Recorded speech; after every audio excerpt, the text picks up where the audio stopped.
Amém.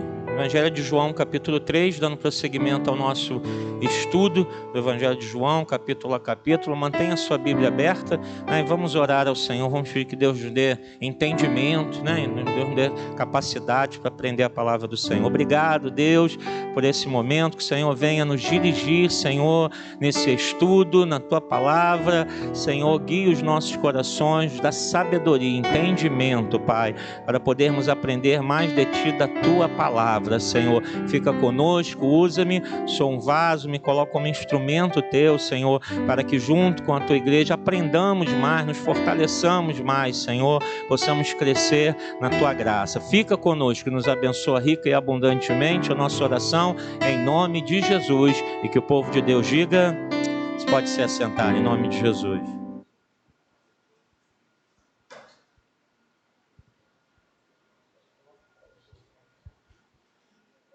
Amém. Amados, vamos prosseguir, né, nessa leitura, nesse estudo. O capítulo 3, ele tem apenas 2 sessões.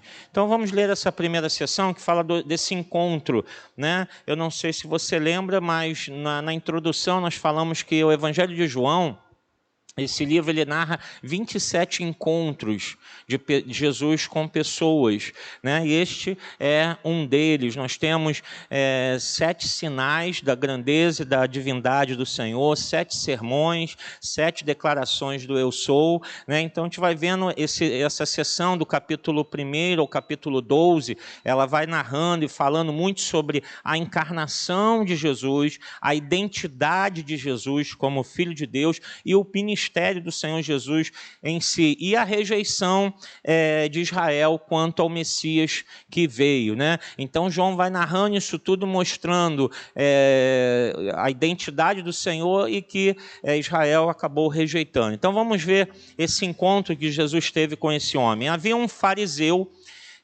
que era um mestre da lei, um doutor da lei, chamado Nicodemos, uma autoridade entre os judeus. Então a gente aqui já vê que ele era um homem conhecido, né? Não era um desconhecido. Nicodemos era alguém que fazia parte da liderança religiosa de Israel. Ele veio a Jesus à noite e disse: Mestre, sabemos que ensinas da parte de Deus, pois ninguém pode realizar os sinais milagrosos que estás fazendo se Deus não estiver com ele.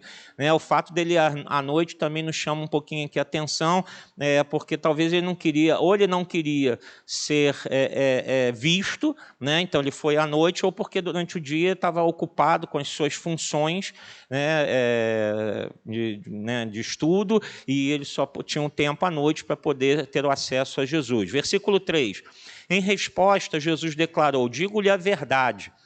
Isso é importante também, irmãos. A gente falou no início. João vai usar muito a palavra verdade. Vai prestando atenção, né? Quantas vezes ele fala verdade e o verbo crer. Eles são 2 palavras que são muito constantes no Evangelho. Jesus lhe disse a verdade. Ninguém pode ver o reino de Deus se não nascer de novo. Perguntou Nicodemos: como alguém pode nascer sendo velho?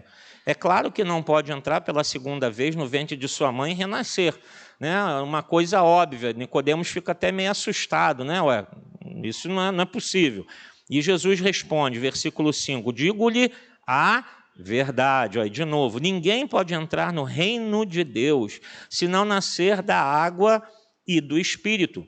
O que nasce da carne é carne, mas o que nasce do Espírito, lembra que a gente falou que quando está com letra maiúscula, Espírito é o quê? Espírito Santo de Deus, que é um nome próprio. Então, sempre lembre disso, né? Eu canso de ver gente escrevendo Deus com letra minúscula, Jesus com letra minúscula, Espírito Santo, né? Não, é um nome próprio, eles são pessoas. E como pessoa tem seu nome, então você tem que, como um nome que nós escrevemos nossa primeira letra sempre maiúscula, assim também, quando você lê na Bíblia, Espírito, o E maiúsculo está falando sobre o Espírito Santo. É minúsculo, aí depende do contexto do que está sendo dito, tá bom? O que nasce do Espírito é Espírito. Versículo 7, não se surpreenda pelo fato de eu ter dito, é necessário que vocês nasçam de novo. O vento sopra onde quer, você o escuta, mas não pode dizer de onde vem nem para onde vai. Assim acontece com todos os nascidos do Espírito. Perguntou Nicodemos: como pode ser isso? disse Jesus. Você é mestre em Israel e não entende essas coisas?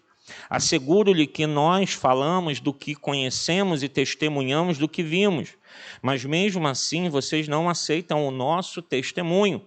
Eu lhes falei de coisas terrenas e vocês não creram. Como crerão se lhes falar de coisas celestiais?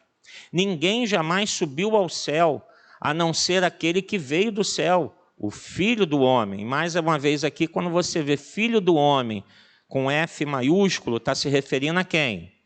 A Jesus, né? Se estiver com letra minúscula, está se referindo à pessoa com quem está sendo dito. E no Antigo Testamento, Deus às vezes falava com seus profetas assim, Filho do Homem, mas você vai ver o F minúsculo, né? Então, quando tem o F maiúsculo, para fazer a referência a Jesus Cristo, como Deus.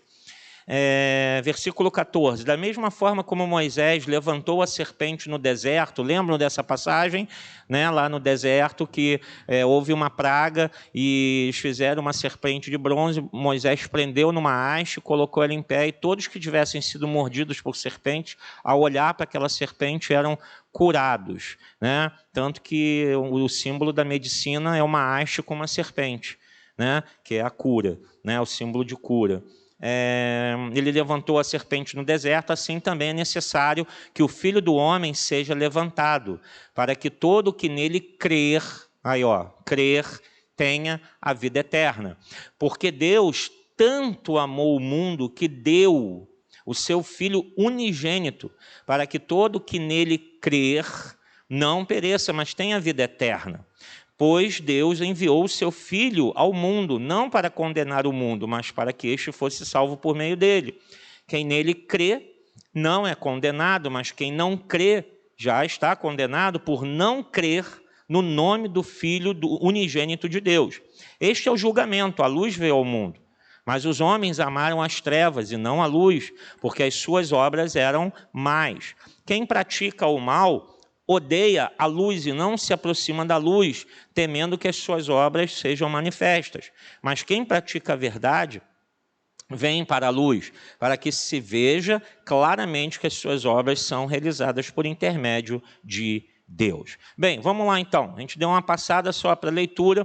Vamos falar um pouquinho sobre isso aqui, o que João estava querendo registrar e transmitir. Primeiro, quando um gentio, ou seja, alguém que não era da nação de Israel, se convertia ao judaísmo, o modo como, e nós já falamos isso aqui em outras oportunidades, o modo como os judeus aceitavam esse gentio para ele participar das cerimônias, para ele entrar no templo e tudo mais, ele tinha que passar por um batismo de purificação de todo o seu paganismo, para que todo o seu paganismo fosse lavado, todas as suas práticas pagãs ficassem para trás, e a partir desse batismo ele se tornava um judeu devoto, ele era aceito, né, como alguém que cria somente em Deus, né, e ali poderia participar da nação de Israel. E os judeus tratavam gentios convertidos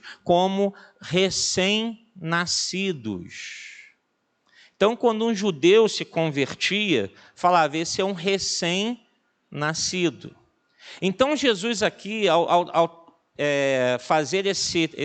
ter essa conversa com Nicodemos, ele está falando de algo que que Nicodemos sabia como fariseu. Nascer de novo, recém-nascido, batismo. Então, Jesus está falando de coisas, só que Nicodemos não está entendendo o X da questão. Jesus está falando de algo do reino de Deus, só que ele está indo para outro caminho. Nicodemos não entende que Jesus está falando o quê? De conversão. Assim como um gentio se convertia ao judaísmo, ele está falando o quê? Que é necessário, para ter a salvação e fazer parte do reino de Deus, é necessário haver uma conversão. Mas isso cria uma encrenca para Nicodemos, porque ele para e pensa assim, eu não estou entendendo, como é que um judeu vai se converter? E a dúvida dele é até pertinente, porque ele tá pensando, recém-nascido, nascer de novo, ele está falando dos gentios, tem que se converter à lei do Senhor. Sim, tudo bem, claro. Mas ele está falando isso para mim. Eu sou judeu, sou fariseu, sou um doutor da lei. Então, ele não entende o que Jesus está falando. Então, Jesus vai discorrendo com ele, vai falar que é necessário nascer da água e do Espírito. Na verdade, quando coloca aqui nessa forma assim da água e do Espírito, na verdade, esse nascer da água é um nascer do Espírito.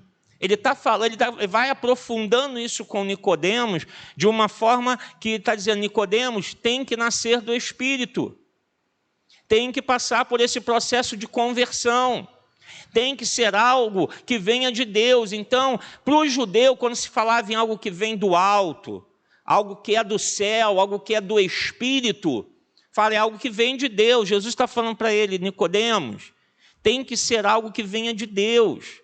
Não é algo dos homens. Você está olhando de algo que vocês fazem com um gentio que se converte à religiosidade de vocês, à religião de vocês. Mas eu estou falando de uma conversão mais profunda. A conversão feita pelo Espírito. Não por religiosidade e nem por etnia. O que é nascido da carne é...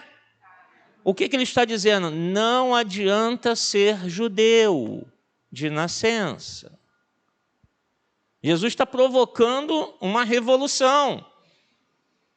Ele está começando a dizer, olha, a salvação não é só para quem nasce por descendência de Israel, é para aquele que crê. É a obra do Espírito que é feita, então não adianta você ser judeu. Tem que ser algo do Espírito. E aí ele vai falar de algo, ele vai tocar no versículo 8, que ele vai dizer que o vento sopra onde quer. E o que é o vento? É o Espírito Santo. O Espírito Santo é o vento. Então ele já liga, ele está falando de vento, ele está falando do Espírito. Isso para um judeu, a palavra Espírito significa vento, ruá. O sopro, o vento de Deus. Então, Jesus está falando, o vento, você ouve a sua voz, você o escuta. Ele está mostrando para que tenha esse novo nascer, essa conversão, essa transformação tem que ser algo que vem do alto, que vem do Espírito. Só aquele que ouve a voz do Espírito se converte realmente. Às vezes a pessoa escuta, ela vem à igreja não sei quantas vezes, ela ouve a pregação do Evangelho, ela acha tudo muito bonito. Mas enquanto o Espírito Santo não falar ao coração daquela pessoa, ela não se converte. Ela é apenas um simpatizante, um frequentador de igreja, um religioso, mas não um convertido realmente. Ele está dizendo, Nicodemos, tem que ouvir o vento, tem que ouvir o Espírito. Não é algo humano falar, eu sou judeu, então eu sou gentio, mas eu quero me converter ao judaísmo. Não é algo terreno. Jesus estava falando de algo muito maior, de um renascimento, de ser uma nova criatura, um renascimento verdadeiro. Um renascimento espiritual, não é apenas como se fosse algo feito apenas para ser aceito, um ritual. Então batiza aqui o gentio, pronto, agora você é aceito como sendo do povo de Israel. Acabou, como se fosse um ritual. Não, Jesus está falando, tem que ser algo lá dentro. É um novo coração, uma conversão, uma transformação. Jesus está usando aqui palavras que às vezes para a gente acha que Jesus está falando algo novo. Ele, na verdade, ele está citando Ezequiel. Ele está se referindo a Ezequiel, porque Ezequiel falou lá atrás que um dia Deus daria um novo coração, tiraria o coração de pedra e daria o coração de carne. O Senhor faria algo novo no meio do seu povo. Ele faria algo maravilhoso, só que o judeu, ele espera o que? Algo terreno. E Jesus está falando, não, Nicodemos, já que você está interessado em saber, não é algo carnal. Não é algo terreno, é algo do Espírito, algo verdadeiro, um renascer, um recomeço de vida. O Espírito coloca um novo coração, há uma conversão, uma transformação real. A tua vida pregressa fica para trás, assim como vocês fazem com os gentios, que deixam o paganismo para trás. Eu estou falando que é necessário deixar para trás a vida de pecados, é necessário deixar para trás tudo aquilo que não agrada a Deus e recomeçar agora numa vida que é soprada pelo Espírito Santo de Deus. E aqui, João vai colocar de uma maneira muito maravilhosa, porque ele está debatendo com Nicodemos, e esse debate acontecia muito porque eles queriam buscar a sabedoria. Então, a gente quer aprender, a gente quer sabedoria. João está aqui, nada mais, nada menos do que apresentando Jesus como a encarnação da sabedoria divina. E João está mostrando aqui, olha, a sabedoria divina que tanto o israelita busca e quer, e lembra de Salomão, olha, ela veio em carne. Jesus é a própria sabedoria encarnada. João está mostrando aqui o que é a identidade de Jesus. Jesus estava mostrando para Nicodemos o que? A sua própria identidade. Mostrando que ele estava ali. Quem vem do céu testemunha de coisas celestiais. Ele fala, olha, eu posso falar disso porque eu vim de lá. Eu posso falar das coisas celestiais, Nicodemos, porque eu vim do céu. Então eu sou a testemunha dessas coisas.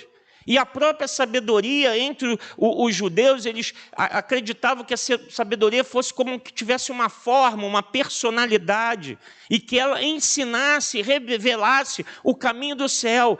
Que João está mostrando aqui? Que Jesus fez justamente isso, estava mostrando a Nicodemos e a todos o que? Olha, eu sou a sabedoria encarnada, em pessoa, estou aqui ensinando e revelando o que?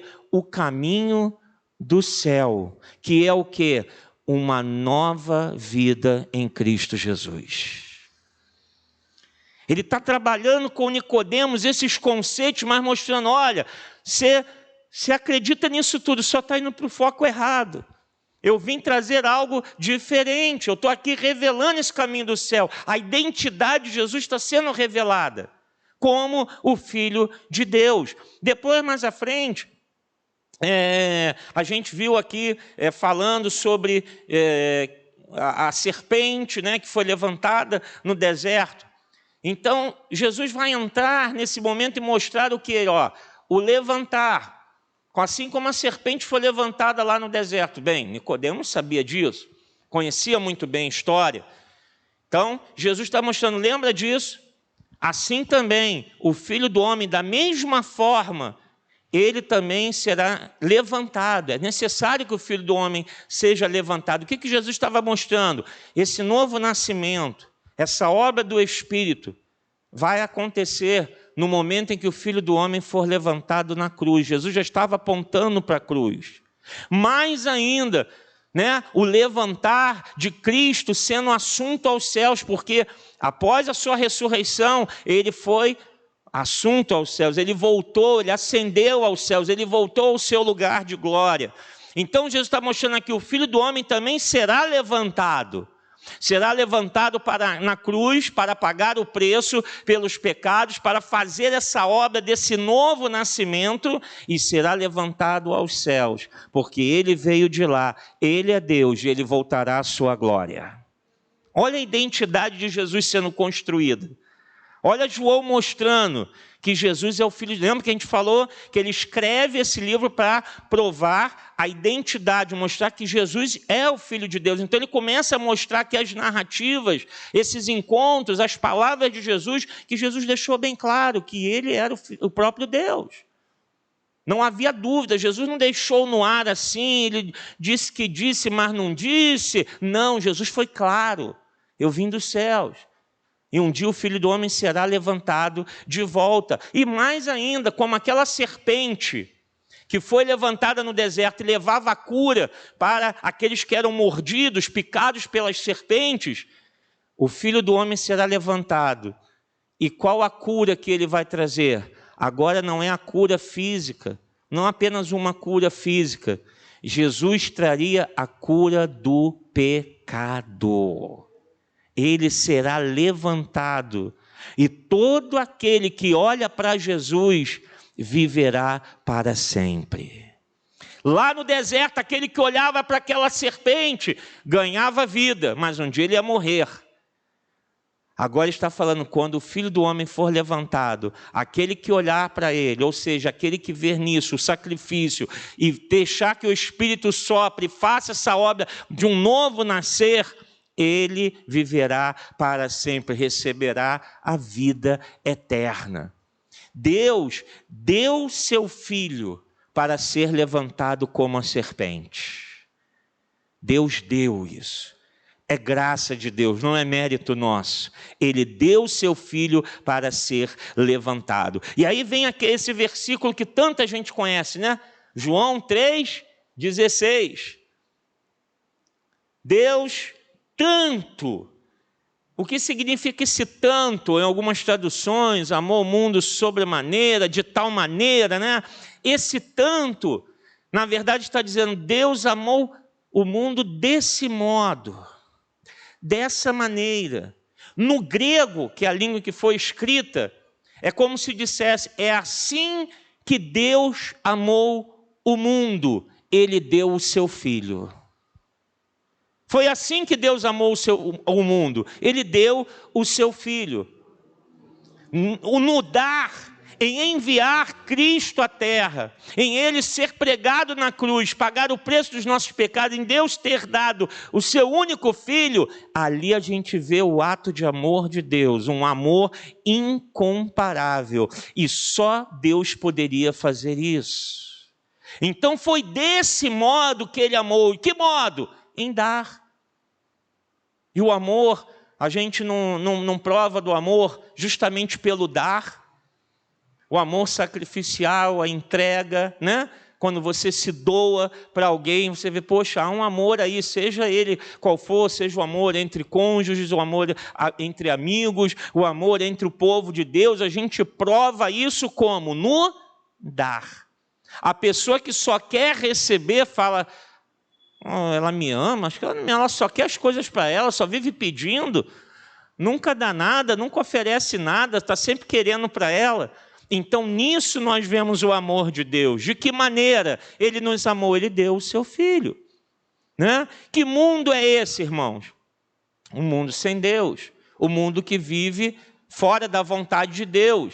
Então, Deus olha para a humanidade caída, a humanidade que está sem Deus, a humanidade que não quer saber falar, ó, eu vou fazer algo maravilhoso, eu vou enviar o meu Filho. Deus planejou tudo isso antes da fundação do mundo. Então ele olha para o homem que está longe dele e diz, eu vou dar o meu filho para mostrar, você não quer saber de mim, mas eu vou dar o meu filho no seu lugar. Que amor é esse? Que amor tão grande é esse? O filho unigênito, que aqui tem o significado do filho especial, do filho amado, mostrando que Deus estava fazendo algo muito especial. Não era uma doação qualquer, era o melhor que Deus estava fazendo ali. Ele estava dando o seu Filho para que pudéssemos ter a vida eterna. E quando se falava em vida eterna para o judeu, ele sempre liga a vida eterna ao mundo que virá. Porque o judeu está esperando um novo mundo, uma recriação. Ele está esperando um Messias para que tudo seja refeito, Israel volte à sua glória. Nós, pelo Evangelho, sabemos que esse mundo será no dia em que Cristo voltar à terra e recriar todas as coisas, a vida eterna. Só que João aqui coloca algo que Cristo fala. Ele está usando os verbos no presente. Ele não está dizendo que é algo para o futuro. Todo aquele que nele crer não pereça, mas tenha. Ele não está dizendo que vai ter a vida eterna. tenha a vida eterna. Por que os verbos estão no presente? Porque está mostrando que a vida eterna e o juízo de Deus já estão acontecendo. Por quê? Porque o Messias já chegou. É isso que Jesus está falando. Olha, é agora, já está acontecendo, o Messias está aqui. A vida eterna, nós já desfrutamos algo da vida eterna. Aquele que está em Cristo já desfruta algo da vida eterna. E aquele que está sem Cristo já está desfrutando do juízo de Deus sobre a sua vida. Já existe um juízo acontecendo sobre a vida daqueles que são contra o Senhor. Isso não é algo apenas para o futuro. Jesus está mostrando que, olha, eu já cheguei, o Messias chegou, então não é o mundo que virá, já está acontecendo. Já está ocorrendo. E João vai fechar aqui nesse diálogo mostrando a luz e as trevas, mostrando justamente algo que João vai usar muito no seu livro, né? Sobre o bem e o mal. O que é isso? Sobre aquele que está em Cristo e aquele que está fora de Cristo. Aquele que está vivendo uma nova vida e aquele que está vivendo a sua velha natureza, nos seus pecados. Então, João está aqui registrando mais uma vez o quê? A identidade de Jesus. Jesus se apresenta a Nicodemos como Filho de Deus, como o Messias, aquele que tem o poder para dar a vida eterna a todo aquele que nele crer. Que maravilha, né? Vamos prosseguir, porque agora tem o testemunho de João Batista acerca de Jesus. Depois disso, Jesus foi com seus discípulos para a terra da Judéia, onde passou algum tempo com eles e batizava. João também estava batizando em Enom, perto de Salim, porque havia ali muitas águas e o povo vinha para ser batizado. Isto aconteceu antes de João ser preso. Surgiu uma discussão entre alguns discípulos de João e um certo judeu a respeito da purificação cerimonial. Eles se dirigiram a João, e lhe disseram: Mestre, aquele homem que estava contigo no outro lado do Jordão, do qual testemunhaste, ou seja, falando de Jesus, está batizando, e todos estão se dirigindo a ele. A isso João respondeu: uma pessoa só pode receber o que lhe é dado dos céus. Vocês mesmos são testemunhas de que eu disse: eu não sou o Cristo, mas sou aquele que foi enviado adiante dele. A noiva pertence ao noivo.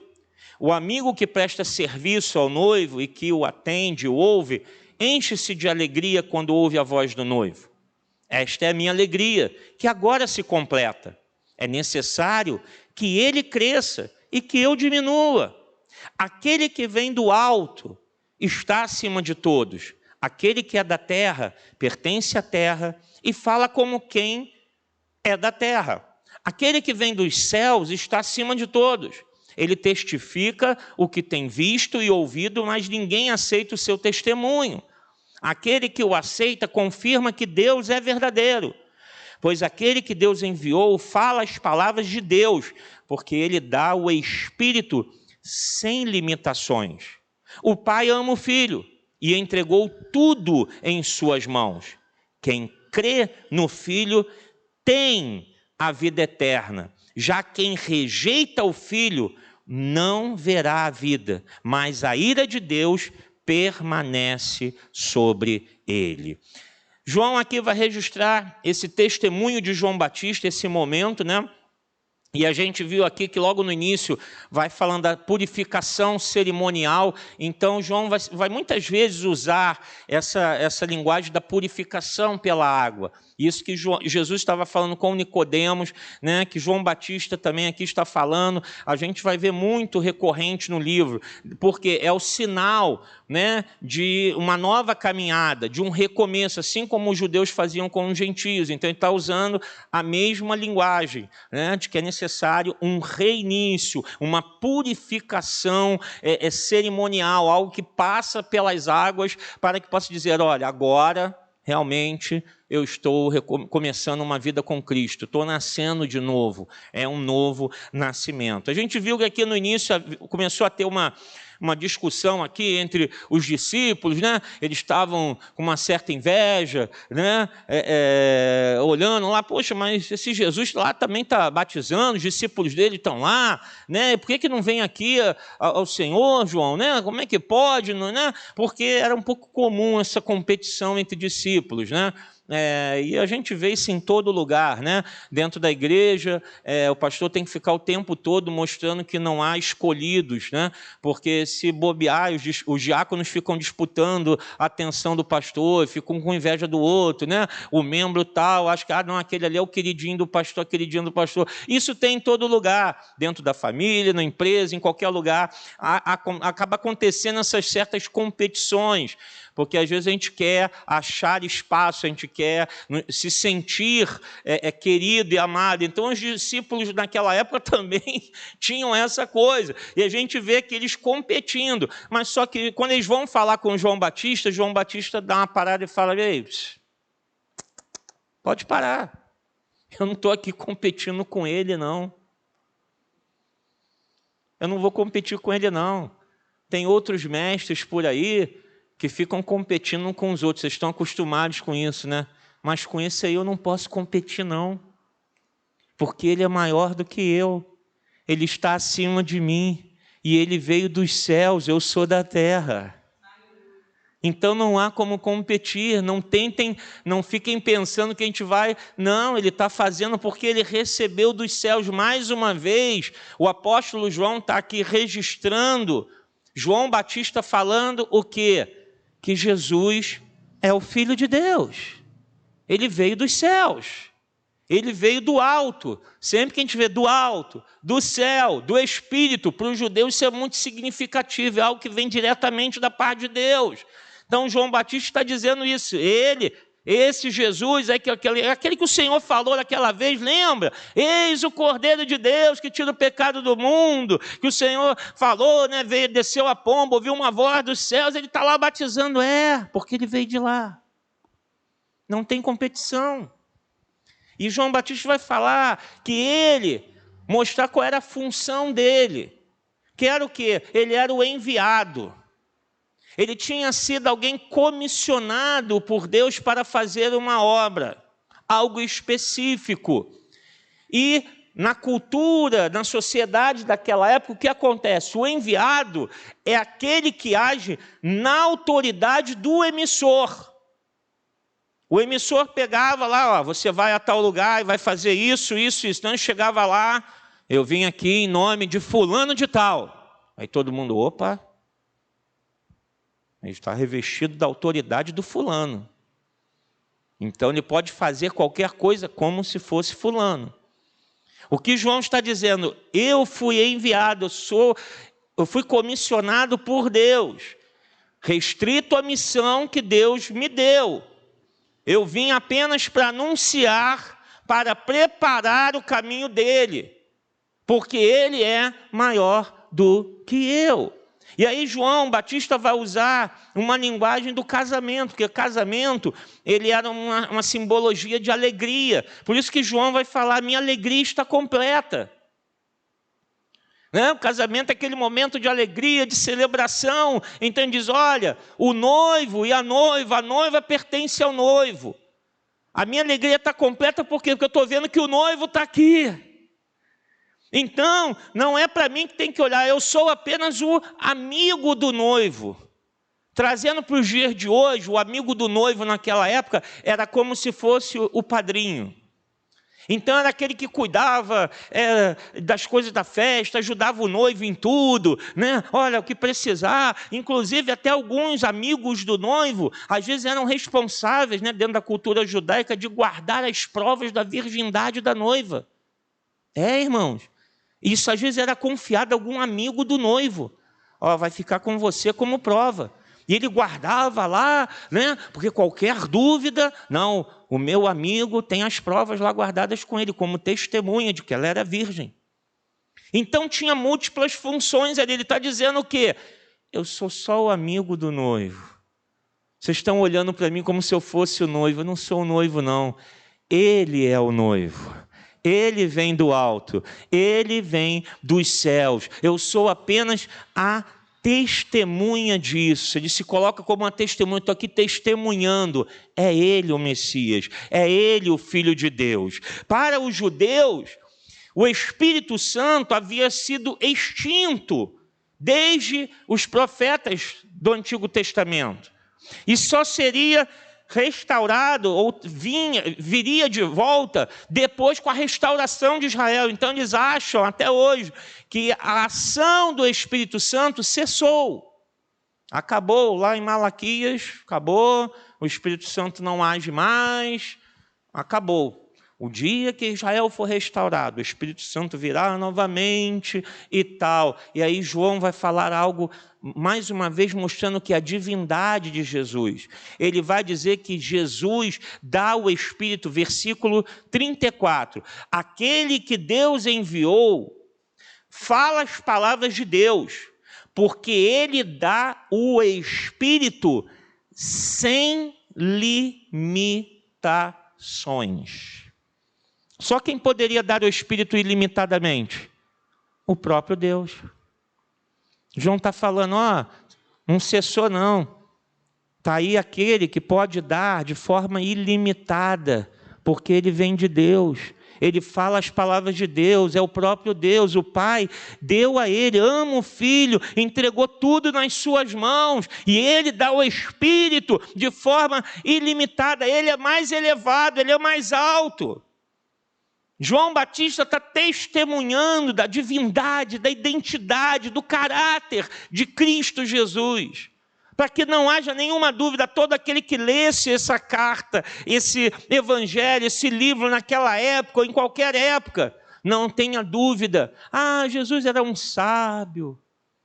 Jesus era um mártir. Jesus era, ou como hoje alguns tentam ir, essa ala progressista, esquerdista no mundo, usa Jesus como um benfeitor social. Jesus era um ativista social. Ele cuidava das mulheres, ele dava atenção aos pobres, resumindo Jesus como se fosse alguém que recebeu um cargo político ou quisesse fazer um bem à sociedade. João está dizendo, não é isso não. Ele é o próprio Deus que veio em carne, ele é o Filho de Deus, ele veio do alto. E João Batista testemunhou sobre isso, porque João Batista era tido com um conceito no meio dos judeus. Então, o próprio João Batista disse, ele é mais elevado do que eu. Ele vem lá de cima.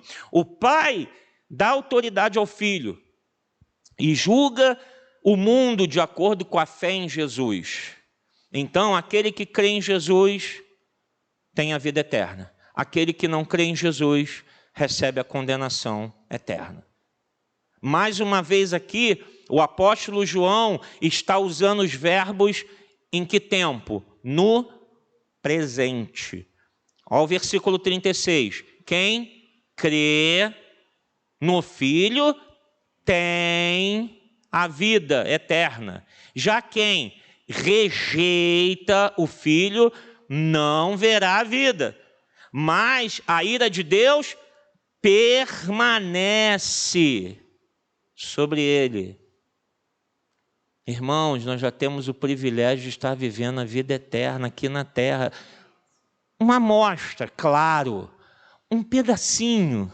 A gente está só tendo pequenas amostras, mas só o fato de desfrutarmos a presença e as bênçãos de Deus, nós já estamos vivendo a vida eterna com o Senhor. Essa vida abundante, essa nova vida. E aqueles que rejeitam a Cristo já estão vivendo debaixo do juízo. Já estão vivendo. Não é algo só lá para frente, é algo que Deus já está operando desde que Jesus Cristo veio. Desde a vinda do Filho de Deus. A ira de Deus não é para o futuro, ela já está sobre aqueles que não creem. Por quê? Porque nós estamos falando não de um homem qualquer, estamos falando de Jesus Cristo, o Filho do Deus vivo, o próprio Deus. É esse que João está apresentando. Foi assim que Jesus se apresentou a Nicodemos.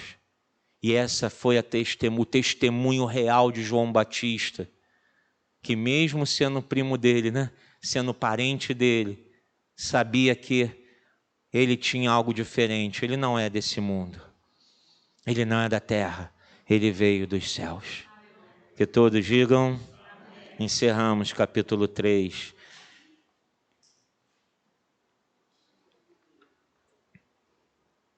Irmãos, se nós não tivermos a sabedoria dos céus, nós jamais entenderemos nada do reino de Deus.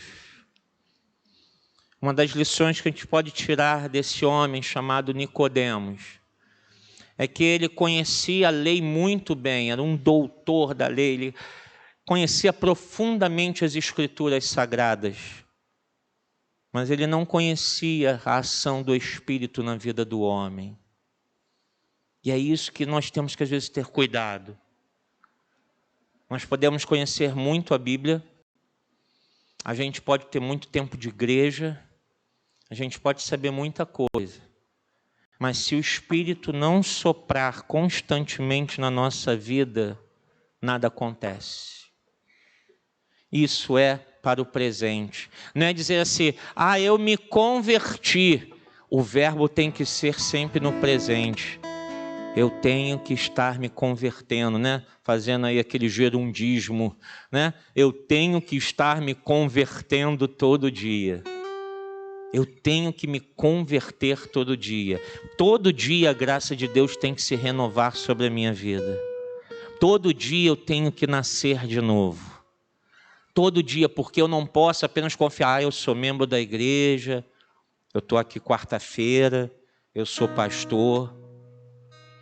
A gente às vezes se acomoda e a gente se agarra a certas coisas, né? E a gente pensa, tá tudo bem, eu tenho isso. Para Nicodemos era o quê? Eu sou judeu, sou descendente de Abraão, sou um fariseu, tá tudo certo. Eu vou ter um dia a vida eterna. Jesus fala, não é ter, eu já vim para dar. Já está acontecendo. Então isso serve para nós também, para que a gente não caia no mesmo erro da religiosidade dos judeus, que muitos deles até hoje rejeitam Jesus como Messias. Por quê? Porque estão presos à sua etnia, acham que por serem descendentes de Abraão, estão salvos. Não creem no Filho de Deus. É a luz e as trevas, que João falou ali. As trevas estão rejeitando a luz. Quantos estão rejeitando Jesus até hoje? E o juízo de Deus já está sobre eles nessa terra.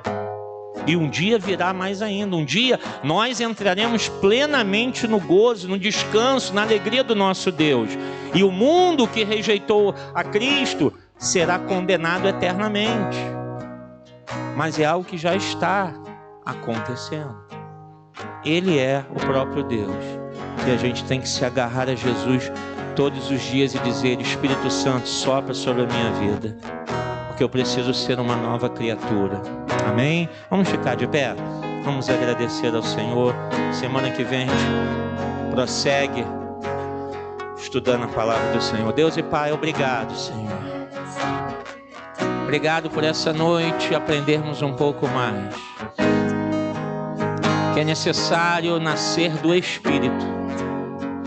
Não apenas um nascimento humano, não algo ritualístico, religioso, mas algo que tem que soprar, vindo dos céus. Que o teu vento tem que soprar, e que o Senhor sopre onde quer e fala. Nós temos que ouvir a tua voz sempre, para deixar que esse vento guie as nossas vidas a uma nova caminhada, a uma nova conversão, a um reinício, a uma mudança completa, profunda das nossas vidas.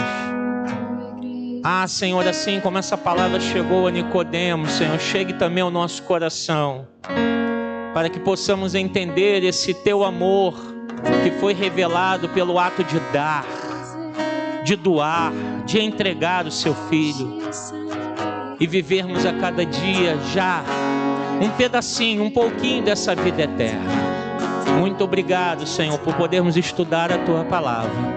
Que o Senhor nos leve em paz e segurança aos nossos lares nessa noite, Senhor. Nos dando um bom descanso, uma boa noite, Deus. Renovando as nossas forças para a nossa caminhada, para que possamos cada vez mais também aprender de Ti. Muito obrigado.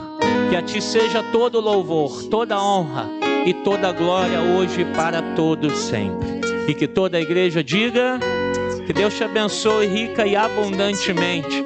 Que você vá na paz do Senhor Jesus. E que antes de sair você cumprimente seus irmãos. Até domingo às 9 horas da manhã.